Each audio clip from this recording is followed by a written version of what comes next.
Welcome to my YouTube channel. आज मैं आपको क्लास 6 के लिए होम साइंस का चैप्टर नंबर 8 पढ़ाऊंगी। सबसे पहले टेक्स्ट बुक के क्वेश्चन आंसर लिखने बताऊंगी कि एग्ज़ाम में किस तरह से लिखोगे। फिर इन्हीं क्वेश्चन आंसर को असाइनमेंट और प्रोजेक्ट फाइल में किस तरह से लिखा जाना है ये भी पढ़कर बताऊंगी। फिर लास्ट में इस चैप्टर के ऑप्शनल क्वेश्चन आंसर बताऊंगी, क्योंकि 4 ऑप्शन वाले क्वेश्चन आंसर भी एग्ज़ाम में ज़रूर आते हैं। तो बच्चों, इस बुक के जितने भी चैप्टर्स हैं वो आपको चैनल की प्लेलिस्ट में मिल जाएंगे, आप वहाँ से जाकर देख लेना। पढ़ना स्टार्ट करते हैं। पाठ नंबर 8 है पारिवारिक संबंध। इस चैप्टर में आप पारिवारिक संबंधों को समझेंगे। प्रश्न नंबर 1 है, एक अच्छे परिवार के कैसे संबंध होने चाहिए।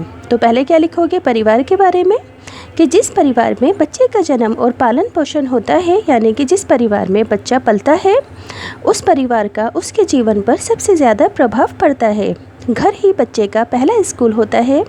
यही उसकी उन प्रवृत्तियों का ढांचा तैयार होता है, प्रवृत्तियों यानी कि आदतों का ढांचा तैयार होता है, जो व्यक्ति वस्तु तथा जीवन के प्रति बनती हैं।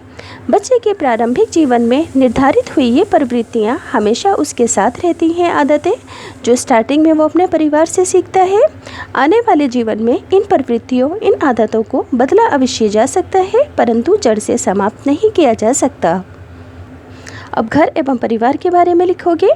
घर वे स्थान है जहाँ परिवार के सदस्य रहते हैं, जहाँ बच्चों का जन्म एवं लालन पालन होता है। परिवार में अनेक सदस्य होते हैं, उनका आपस में रक्त का संबंध होता है। परिवार के सभी सदस्य आपस में प्रेम से रहते हैं। ये लोग घर में रहें चाहे घर के बाहर, अपने लोगों की चाह उन्हें घर की ओर खींच ही लेती है। गरीब अमीर छोटे बड़े सभी को अपना घर और अपने लोग प्यारे होते हैं। परिवार एवं संबंधी, देखो घर एवं परिवार के बारे में पढ़ लिया कि घर और परिवार की चाह हर व्यक्ति को होती है। अब परिवार एवं संबंधी यानी कि रिश्तेदार और परिवारों का आपस में क्या संबंध होता है, तो यहाँ पर लिखोगे।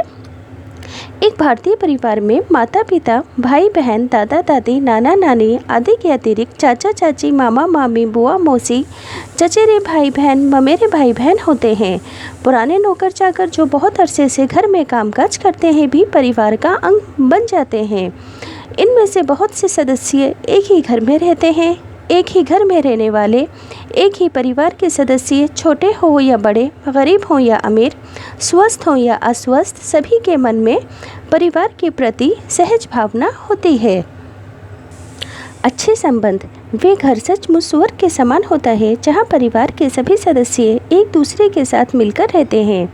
वहाँ सभी के मन में एक दूसरे के प्रति प्रेम, आदर एवं भक्ति की भावना होती है, जहाँ सब अपने सुख के साथ दूसरों के सुख का भी ध्यान रखते हैं। यही है अच्छे संबंध बनाए रखने की मूल सिद्धांत।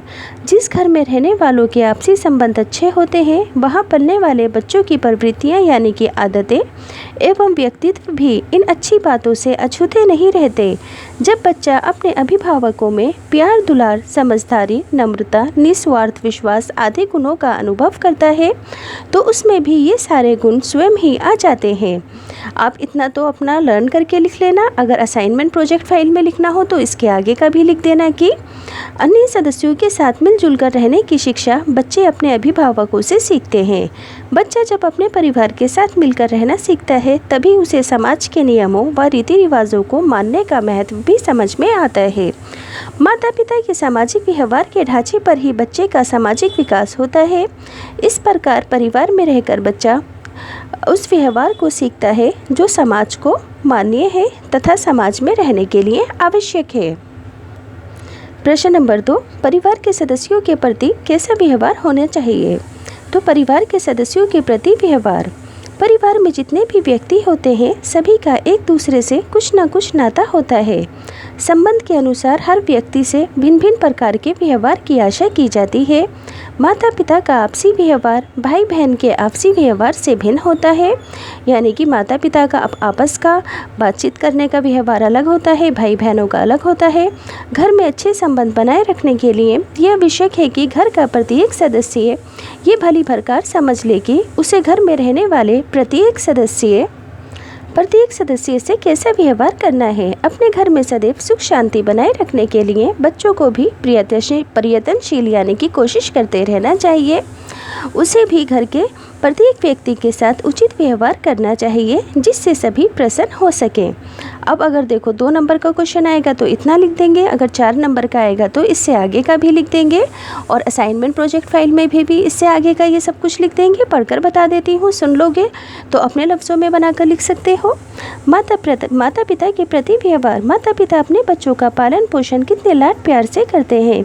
बच्चे पढ़े लिखे, साफ स्वावलंबी हो, सेल्फ डिपेंड हो, फले फूलें, यही उनकी एकमात्र आकांक्षा होती है। अपने बच्चों के लिए वे हर समय भलाई की कामना करते हैं। बच्चों की मामूली सी तकलीफ से माता पिता को बहुत कष्ट होता है। स्वयं कठिनाइयाँ सहकर माता पिता अपने बच्चों के जीवन की हर सुविधा देने का प्रयत्न करते हैं। उनकी इस निस्वार्थ सेवा का बदला क्या कभी बच्चे चुका सकते हैं? कभी नहीं। वास्तव में माता पिता अपने बच्चों के लिए जो कुछ भी करते हैं, किसी फल की आशा कभी नहीं करते, परंतु बच्चों को अपनी ओर से उनकी इस निस्वार्थ सेवा का ऋण यानी कि कर्जा चुकाने का प्रयत्न अवश्य करना चाहिए। इसे चुकाने का सबसे सरल उपाय है कि बच्चे अब प्रतिदिन के व्यवहार में अपने माता पिता के लिए असीम प्यार, आदर और भक्ति का आचरण करें। प्रत्येक बच्चे का ये कर्तव्य है कि वे अपने माता पिता के आदर्शों का पालन करें। उन्हें भी घर के कामकाज में हाथ बटाना चाहिए। यदि माता रसोई पकाने की तैयारी कर रही है तो बच्चों को सब्जी छीलकर तैयारी कर लेनी चाहिए। इस प्रकार उन्हें कभी कभी अपने से छोटे भाई बहन के लिए दूध गर्म करना और उसको बोतल में डालकर पिलाना भी चाहिए। इसके अलावा जब कपड़े धुलकर सूख जाएं तो उन्हें देख लेना चाहिए कि कहीं से बटन तो नहीं टूट गया, और यदि टूट गया है तो उसे टाँक देना चाहिए। इस प्रकार यदि कोई वस्त्र फट गया है तो उसे सिल देना चाहिए। कहने का तात्पर्य है कि बच्चों को हर संभव उपाय से माता पिता की सेवा करनी चाहिए। प्रतिदिन रात को सोने से पहले अगले दिन के लिए साफ वस्त्र, यूनिफॉर्म, जूते, स्कूल बैग स्वयं तैयार करना चाहिए, जिससे समय पर स्कूल पहुंचने में परेशानी ना हो। अपने माता पिता के साथ बच्चों को निम्नलिखित बातों पर विशेष रूप से ध्यान देना चाहिए। तो ये आप असाइनमेंट प्रोजेक्ट फाइल में लिखेंगे, जैसे कि स्पष्टवादिता। स्क्रीनशॉट लेकर आप इसको अपने आप कर लेंगे। इसी तरह से ये आगे का आपकी प्रोजेक्ट फाइल के लिए है, ये भी आप स्क्रीनशॉट लेकर अपने आप लिख लेंगे अगर आपसे प्रोजेक्ट फाइल में लिखने के लिए कहा जाए तो।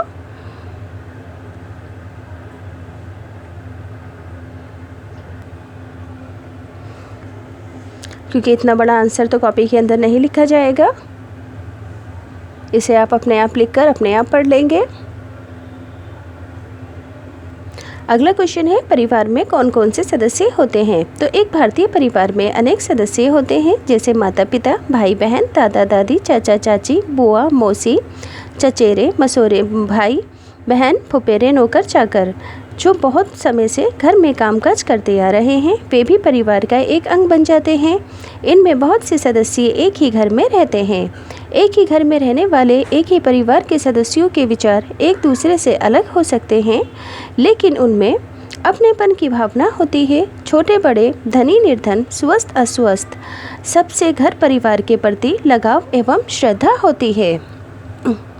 अगला क्वेश्चन है, अच्छे संबंधों की क्या विशेषताएं हैं? तो अच्छे संबंधों की प्रमुख विशेषताएं निम्नलिखित हैं। सभी सदस्य एक दूसरे के साथ मिलकर रहते हैं। सभी के मन में एक दूसरे के प्रति प्रेम, आदर और भक्ति की भावना होती है। सब एक दूसरे के सुख दुख का ध्यान रखते हैं। प्रश्न नंबर 5, बच्चे पर अच्छे संबंधों का प्रभाव किस प्रकार पड़ता है? आंसर लिखोगे, जिस घर में रहने वालों के आपसी संबंध अच्छे होते हैं, वहाँ पलने वाले बच्चों की प्रवृत्तियाँ यानी कि आदतें और व्यक्तित्व पर इन बातों का प्रभाव पड़ता है। जब बच्चा अपने अभिभावकों के प्यार, दुलार, समझदारी, नम्रता, निस्वार्थ सेवा, विश्वास आदि गुणों को अनुभव करता है तो उसमें वे सारे गुण स्वयं ही आ जाते हैं।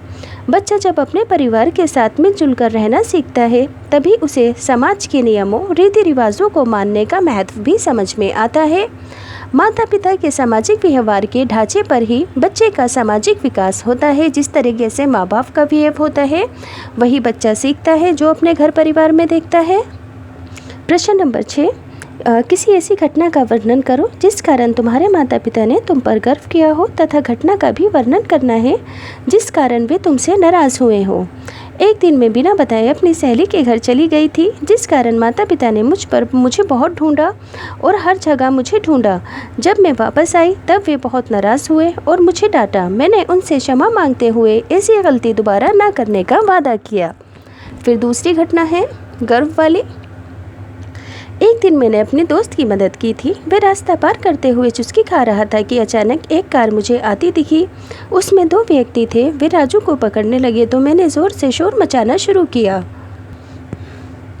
और उसने राजू को छुड़वाने की कोशिश करने लगी। इतने में और लोग भी वहां आ गए और दोनों व्यक्तियों को पकड़कर पुलिस के हवाले कर दिया।